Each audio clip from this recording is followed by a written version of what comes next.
Salut à toutes et tous, bienvenue dans cette nouvelle vidéo. Aujourd'hui, j'ai la chance d'être accompagné de Julien de chez Oracle. Salut Julien. Salut Philippe, merci à tous de nous rejoindre. Et ben en plus, ce qu'ils savent pas, c'est que on a préparé une super démo avec une version managée d'Oracle dans Azure. Alors, pour celles et ceux qui ne te connaîtraient pas, est-ce que tu peux te présenter? Oui, bien sûr. Je suis solution architecte chez Oracle depuis plus de 5 ans et surtout, je m'occupe en fait d'accompagner tous les clients sur les solutions multi-cloud et notamment Oracle Database at Azure. Eh ben écoute, c'est très clair, on va attaquer. C'est parti! Preview.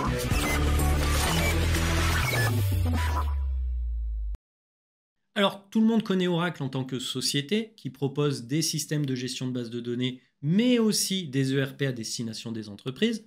Mais concrètement, je sais que vous proposez votre propre cloud public à destination de vos clients.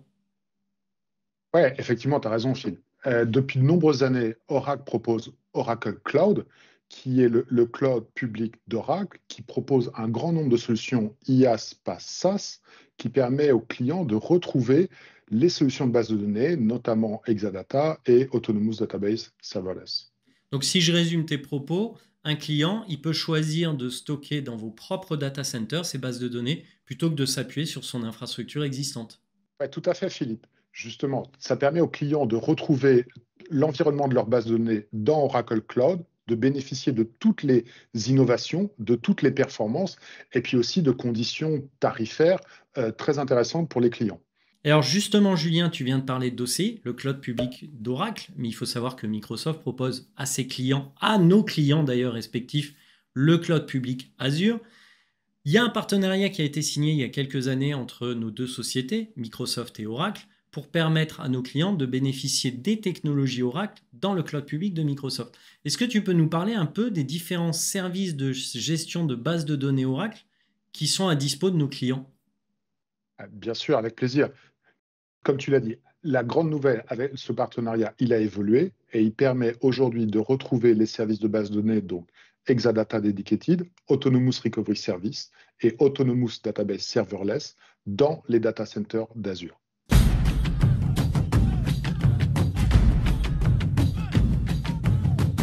Donc le premier service, c'est Exadata Dedicated. C'est le même Exadata que les clients peuvent connaître on-prem et retrouver dans Azure la solution qui leur permet de consolider toute leur base de données.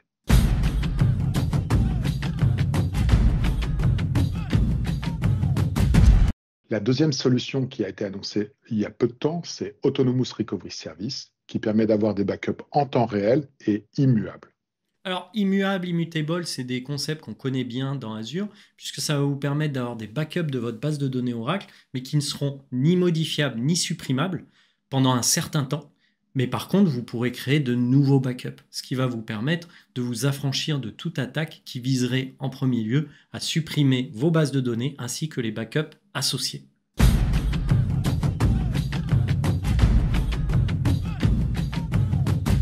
Et le troisième service qui est disponible depuis peu maintenant dans la région France-Centre, c'est Autonomous Database Serverless, qui est le service qui se patch tout seul, qui se sécurise tout seul et qui scale tout seul.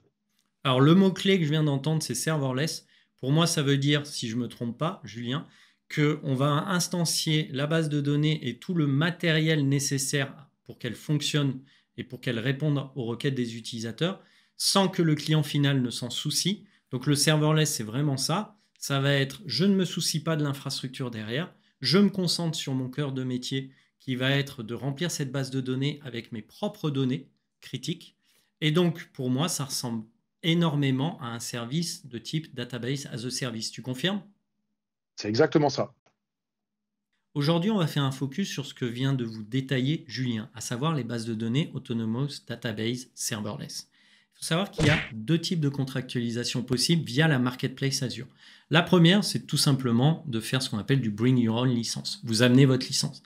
La seconde, c'est d'avoir un prix global qui va inclure une licence qui aura été contractualisée. Tout à fait. Et les deux modes, on peut être en pay-as-you-go ou en private offer.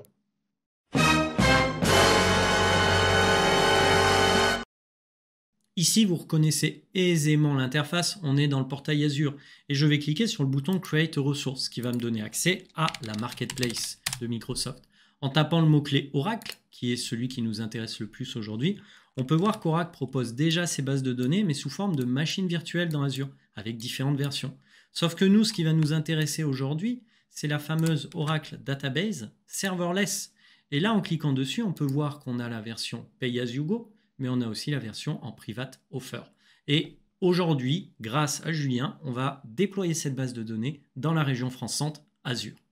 Là, Julien vient juste de cliquer sur Oracle Database dans Azure et on peut voir 2 des 3 choix dont il nous a parlé précédemment. Le fait de créer une base de données Oracle Autonomous Serverless Database ou alors de bénéficier d'une autre base de données Oracle Exadata. Exactement, Philippe. Donc là, je clique dessus pour créer ma première Autonomous Database. Et là, on peut retrouver ce qu'on connaît bien, c'est-à-dire le groupe de ressources cibles, l'abonnement qui va héberger notre base de données Oracle, le nom qu'on va attribuer à cette base de données et la région. Et on vous a annoncé en début de vidéo qu'on a la région France-Centre qui était à disposition. Donc maintenant, je peux cliquer sur Next pour passer à la partie configuration. Je choisis le type de workload, transactionnel ou analytique avec Data Warehouse. On choisit la version, aujourd'hui 19C, demain 23 AI. Le nombre de CPU qu'on veut allouer à l'instance. Pareil pour le storage, on peut choisir, vous voyez avec les checkbox, si on veut avoir l'autoscaling pour le CPU ou pour le storage. On choisit la partie rétention de backup, bien sûr le password, et la partie intéressante, c'est la licence. Est-ce que la licence est inclue ou vous possédez déjà des licences et vous voulez utiliser Bring Your Own License. Maintenant, je clique sur Next et on passe à la partie Network. Et là, on peut voir premièrement que la base de données va utiliser un réseau virtuel Azure, mais aussi un subnet délégué. Alors ça, c'est un point important à prendre en compte. Vous allez avoir les subnets standards tels qu'on les connaît, et puis la délégation de subnets au service Oracle. Tout à fait, Phil. De cette façon, la base de données est private, accessible uniquement depuis vos réseaux Azure. Enfin, dernière étape, Review and Create pour créer la base de données. 10 minutes later. Alors, pour créer une base de données Oracle dans Azure, il faut compter une dizaine de minutes. Là, pour des raisons de timing, on l'avait déjà pré-créé avant pour la démo. Est-ce que tu peux nous parler des différents menus à disposition de nos clients? Oui, bien sûr. Donc, le premier overview, vous retrouvez toutes les informations de la base de données. OK. Ensuite, ce qui est important et intéressant, c'est cette partie Disaster Recovery. Par défaut, la base de données a un BCDR backup-based, mais vous pouvez éditer pour avoir un stand-by disponible en cas de failover. Il y aura une reprise d'activité immédiate.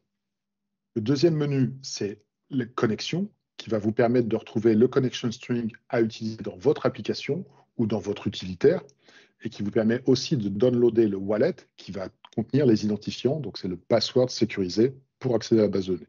Ouais, une sorte de coffre-fort. Exactement. Troisième option super pratique, c'est évidemment l'allocation de ressources, et donc de pouvoir gérer le nombre de CPU ou la capacité de storage, d'activer ou de désactiver l'autoscaling. Et donc enfin, on a téléchargé le wallet. On peut utiliser SQL Developer pour nous connecter à la base de données. Donc quand je vais dans les parties Properties, vous voyez que j'utilise le wallet qu'on a téléchargé. Enfin, je clique sur Connect, je me connecte à ma base de données et je peux, comme tu l'as dit Phil, gérer ma base de données sans me soucier du reste. C'est très clair. On l'a vu, il est très simple pour un administrateur, pour un client, de déployer une base de données Oracle dans Azure, au travers soit de la technologie Exadata, soit au travers d'Oracle Database Serverless. Un autre point aussi qu'on a détaillé, c'est qu'on peut aussi bénéficier du Disaster Recovery d'Azure au travers du service Oracle associé. Le point important, vous pouvez amener votre propre licence dans Azure et bien entendu, tous les services qu'on vous a montrés aujourd'hui sont disponibles en France-Centre. Et là, on est dans une autre logique qui est de se dire mon front-end et mon back-end doivent être dans la même région pour réduire la latence entre chacun et doivent être bien entendu placés au plus près de nos utilisateurs finaux. Merci Julien. Merci Phil, merci à tous. Si vous avez des questions, n'hésitez pas à me contacter sur LinkedIn ou passer directement par Phil. Eh bien écoute, c'est très clair. À bientôt tout le monde. Salut.